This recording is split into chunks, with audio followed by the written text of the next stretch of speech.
Hello children, today I am going to continue next video from chapter 13. What if it rains heavily? In the previous video we talk about water cycle and what is the importance of water cycle in nature. Today we are going to discuss about what if it rains heavily, यानी अगर बहुत अधिक बारिश होती है तो in that condition what happens. Okay, let us start. Every place in the world gets rain sometime or the other. The time, duration, and the amount of rainfall varies from place to place. For example, in some parts of the world it rains throughout the year, whereas in other parts it rains only for few days in a year. जैसा कि बच्चों आप जानते हो कि मौसम जिस प्रकार प्लेस टू प्लेस मौसम यानी क्लाइमेट्स चेंज होते रहते हैं, तो अगर हम इस समय हम बारिश की बात कर रहे हैं तो बारिश जो है कहीं पे काफ़ी लंबे पीरियड तक बारिश होती है, कभी एट अ टाइम यानी कि सीजनल मौसम यानी कि अगर रेनी सीज़न है तो उस समय बारिश होती है ना। और वहाँ पे जो रेनफॉल है यानी कितने अमाउंट में रेनफॉल होता है वो भी वेरीज करता है, यानी कि डिफरेंट होता है from place to place. In our country most of the rainfall occurs in the monsoon season, or we can say rainy season. Rains are always welcome.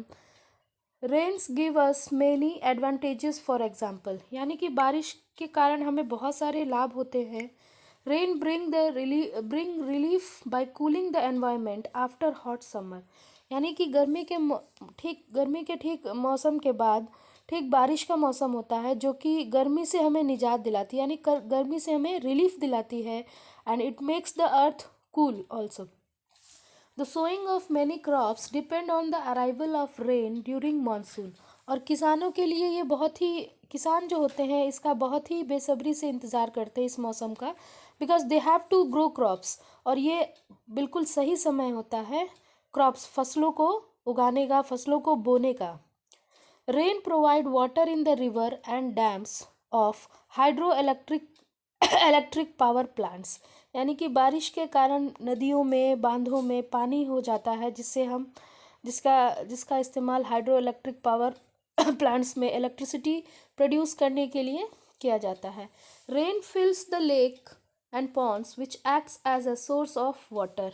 यानी कि बारिश के कारण हमारी जो वाटर बॉडीज़ है पृथ्वी पर, जितनी भी लेक्स है, पॉन्ड्स है, सी है, वाटर है, सॉरी सी है, रिवर है, तो इसमें ये रेन के वाटर क्या हो जाता है, फिल हो जाता है और ये एक हमारे पानी का स्रोत होता है, मुख्य स्रोत होता है. Rain are also responsible for ground water which get stored under the surface of the earth. And when it rains heavily for a long time we get excess rainfall resulting in too much water all around. यानी कि ground water, what is ground water? Let me tell you. Ground water क्या होता है बच्चों? यानी कि जब बारिश होती है तो आपने देखा होगा, आपने ऑब्जर्व किया होगा, जब बारिश होती है तो बारिश होते ही पृथ्वी पर जब बारिश की बूंदें गिरती है यानी पानी गिरता है तो कुछ पानी जो है मिट्टी उसे ऑब्जर्व कर लेती है. तो ये पानी कहाँ जाता है? तो ये जो सॉइल है उसे सीप करती है, यानी कि उसे सोख कर अंदर अंडरग्राउंड जाता है जहाँ पे बेड रॉक होता है. सॉइल की 3 लेयर्स होती है, यू ऑलरेडी नो. तो नीचे जो बेड रॉक होता है यानी रॉक्स के बीच में ये पानी इकट्ठा होना स्टार्ट हो जाता है और ये पानी वैसे ही इकट्ठा होता रहता है और इस पानी को हम ट्यूबवेल के द्वारा या वेल के द्वारा इस पानी का इस्तेमाल हम करते हैं. और जब इसके नीचे अंदर वाली सतह पे जब पानी भर जाता है तो जब अगेन एंड अगेन अगर हैवी बारिश होती है तो ऊपर भी, पृथ्वी के ऊपर भी पानी जमा हो जाता है. सो इस प्रकार चिल्ड्रन, रेन जो होता है हमारे लिए बहुत ही कई तरीक़ों से लाभदायक होता है. Excess rainfall due to heavy rains leads to many problems.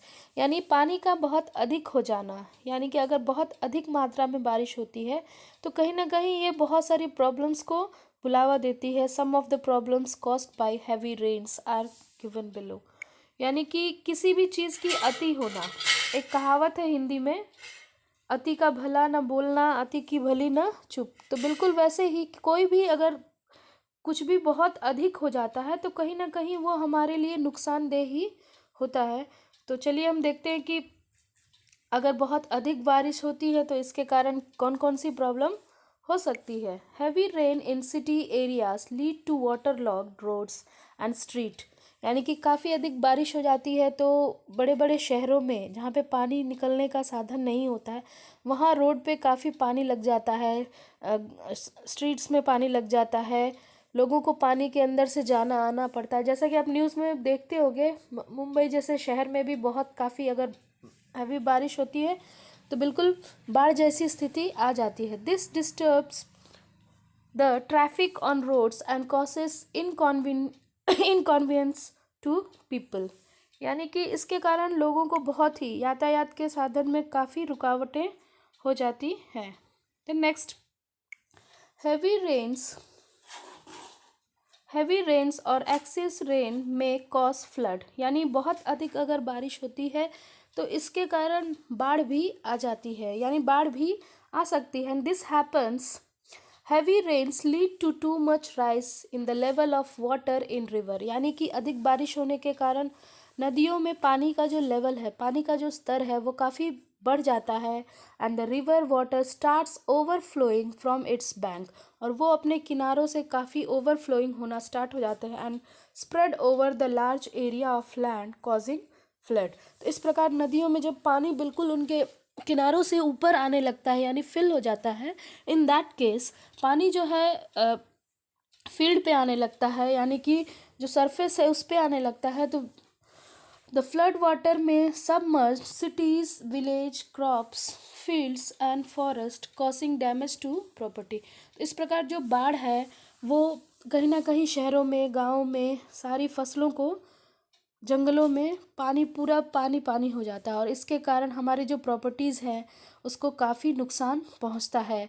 कभी कभी human life, domestic animals, standing crops and wild animals of the forest also, यानी कि इन सारे जीवों पे भी काफ़ी खतरा मंडराने लगता है, जिसके कारण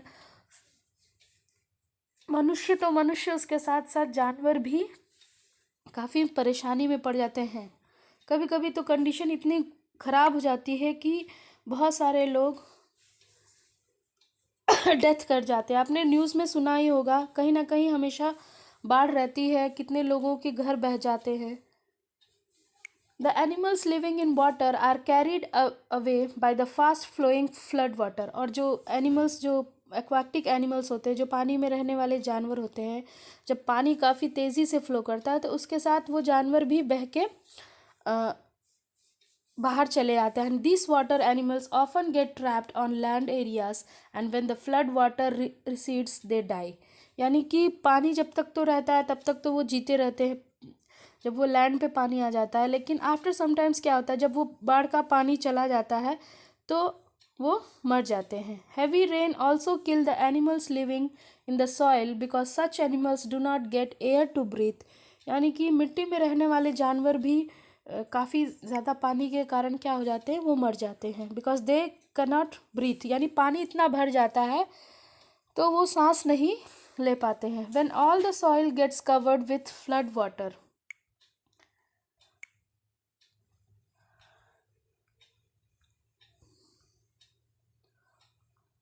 what happens if it does not rain for a long period?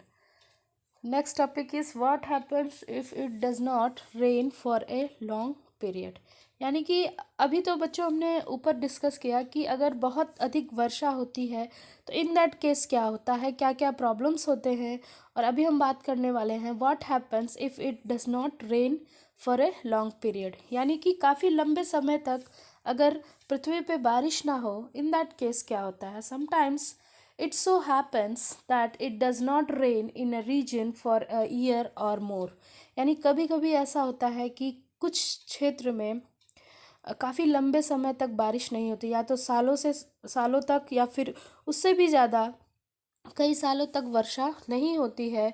This lead to shortage of water in that region causing dryness everywhere, यानी वहाँ पे पानी की कमी हो जाती है। An environment of dryness is called drought, So we can say that if it does not rain in a region for a long time, it causes drought, यानी कि सूखा, जिसे हम हिंदी में कहते हैं सूखा पड़ना। कहीं भी किसी भी क्षेत्र में अगर काफ़ी लंबे समय तक वर्षा नहीं होती है तो धरती के नीचे का भी पानी का जो स्तर है वो धीरे धीरे कम हो जाता है, और वर्षा न होने के कारण जो वाटर बॉडीज़ है वो भी फिल नहीं होते हैं, तो कहीं ना कहीं पानी की शॉर्टेज हो जाती है। और इस प्रकार के कंडीशन को, इस प्रकार के लॉन्ग पीरियड्स को हम ड्रॉट के नाम से बुलाते हैं। Drought is a long period without rain leading to serve shortage of water in a region. This happen as यानी किस प्रकार सूखा पड़ता है। The soil in the fields is normally moist because it has water in it, and the soil continues to lose water by evaporation and transpiration. अधिकतर जो खेतों की जो मिट्टी होती है वो मॉइस्ट होती है, यानी उसके अंदर नमी होती है। And the soil continues to lose water by evaporation and transpiration, यानी जब बहुत अधिक काफ़ी लंबे समय तक बारिश नहीं होती है तो इवापोरेशन और ट्रांसपिरेशन के कारण जो मिट्टी है वो अपना नमी क्या करती है, वो नमी खो देती है। The water lost by soil is usually made up by rains if however it does not rain at all, यानी कभी कभी अगर बिल्कुल ही बारिश ना हो, in that case for a long period the loss of water from the soil is not made up and hence the soil becomes dry, यानी कि अगर काफ़ी लंबे समय तक वर्षा नहीं होती है तो खेत की मिट्टी भी क्या हो जाती है, बिल्कुल ड्राई हो जाती है। उनके अंदर जितना भी मॉइस्चर होता है इट इवापोरेट्स, है ना, उसके अंदर की जो जो भी नमी होती है वो इवापोरेशन के द्वारा, यानी सूरज की गर्मी के कारण इवापोरेट होकर ऊपर उड़ जाती है, और जो सॉइल है बिल्कुल ड्राई हो जाती है। Due to lack of rain the water level in the lakes and ponds also goes down, यानी कि बारिश न होने के कारण नदियों और तालाबों का जो पानी का जो लेवल है वो भी काफ़ी नीचे चला जाता है। एंड सम ऑफ देम में इवन ड्राई अप कम्प्लीटली, और कभी कभी जो नदियाँ छोटी होती हैं और छिछली होती हैं, यानी कि काफ़ी ज़्यादा गहरी नहीं होती हैं, वो नदियाँ सूख भी जाती हैं। In the absence of rains no water seeps into the ground, यानी कि बारिश नहीं होती है तो कुछ भी पानी जो है ग्राउंड जो है सीप नहीं कर पाता, यानी एब्जॉर्ब नहीं कर पाता है, और इसके कारण पानी अंडरग्राउंड जा भी नहीं पाता है। Hence the level of ground water in wells falls drastically, यानी कि इस प्रकार जो ग्राउंड वाटर के अंदर जो पानी है उसका लेवल भी काफ़ी नीचे चला जाता है, और कभी कभी कंडीशन ऐसी आ जाती है कि ground water also becomes square, यानी कि ग्राउंड वाटर जो है वो भी स्केर्स हो जाता है, यानी कि ख़त्म हो जाता है। In this way a long period of number of in this way long period of no rain, यानी कि काफ़ी लंबे समय तक अगर बारिश बिल्कुल ही बारिश ना हो, causes all around shortage of water leading to drought, यानी इसके कारण उस क्षेत्र में सूखा पड़ जाता है। And thus the lack of rain for a long periods में कॉज ड्राफ्ट, यानी कि अगर काफ़ी लंबे समय तक बारिश ना हो बच्चों तो पृथ्वी बिल्कुल सूख जाती है और धरती में दरारें फट जाती है। You can see in the figure, यहाँ पे देख सकते हो आप ना, यहाँ पे फिगर लगा हुआ है किस प्रकार से ये भूमि बिल्कुल सारी जो सॉइल्स की जो लेयर है वो फट चुकी है। The people living in area having drought conditions faces many difficulties, और सूखा पड़ने के कारण वहाँ पे रहने वाले पीपल यानी कि लोगों को काफ़ी परेशानियाँ होती हैं। In a leading a normal life, यानी कि एक नॉर्मल लाइफ जीने में काफ़ी डिफ़िकल्टीज होती है। Some of the problems faced by people because of drought in an area are as follows, यहाँ पे कुछ कंडीशंस दिए हुए हैं। In drought conditions the soil does not have sufficient moisture to grow crops well, यानी कि सूखे के कारण यानी कम बारिश के कारण सॉइल में बिल्कुल ही नमी नहीं रहती है, मॉइस्चर नहीं रहता है, so they can not grow crops well. Since the crops plants do not grow well drought leads to severe shortage of food also, यानी कि अगर बारिश नहीं होती है तो पानी की तो शॉर्टेज होती ही होती है, उसके साथ साथ फूड की भी शॉर्टेज हो जाती है। बिकॉज ऑब्वियसली अगर पानी नहीं होगा तो प्लांट्स नहीं होंगे, प्लांट्स नहीं होंगे तो फूड नहीं होगा। सो चिल्ड्रेन, अगर शॉर्टेज पानी की शॉर्टेज होती है तो इन दैट केस प्लांट्स क्रॉप्स जो होते हैं वो भी प्रॉपरली ग्रो नहीं करते हैं, and the people in that region they have to face difficulties of food and also water.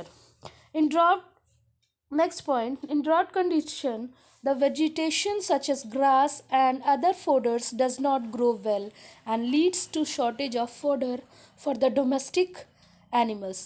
तो बिल्कुल वैसे ही जैसे ह्यूमन बींग्स के लिए फूड की शॉर्टेज हो जाती है, ठीक वैसे ही गांव में रहने वाले जो लोग होते हैं उनके पास डोमेस्टिक एनिमल्स भी होते हैं, लाइक काऊ, बफेलो, गोट्स।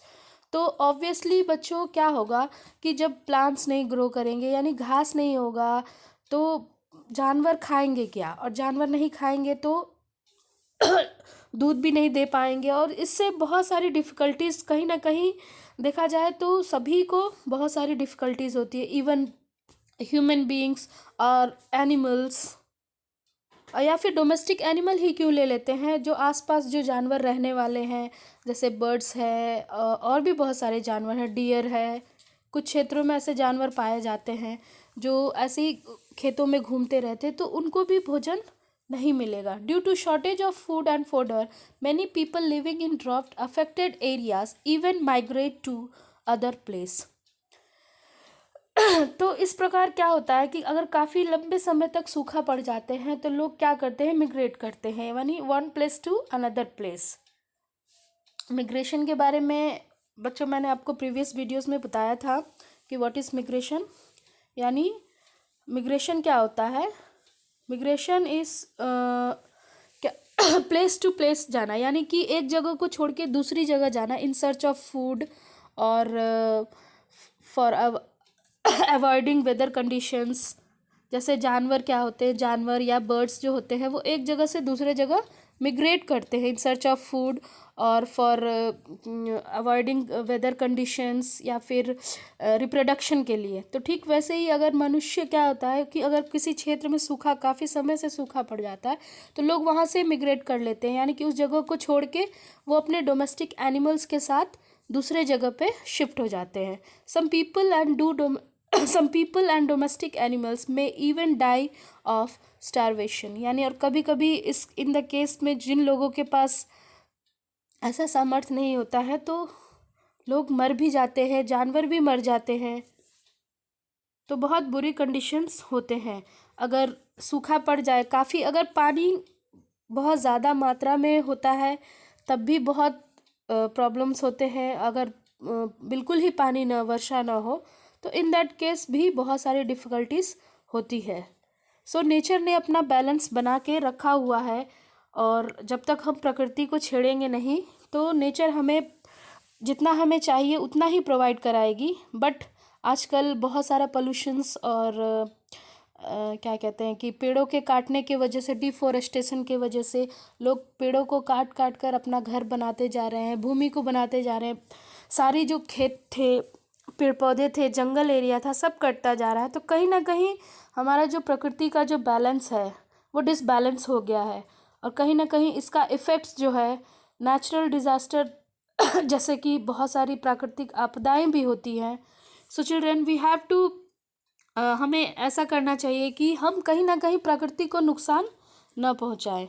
सो चिल्ड्रन, अब नेक्स्ट वीडियो में I will teach you about how can we conserve water. तो किस प्रकार हम प्रकृति के दिए हुए इस अनमोल चीज़ को हम कंजर्व कर सकते हैं। So thank you children, watch it carefully.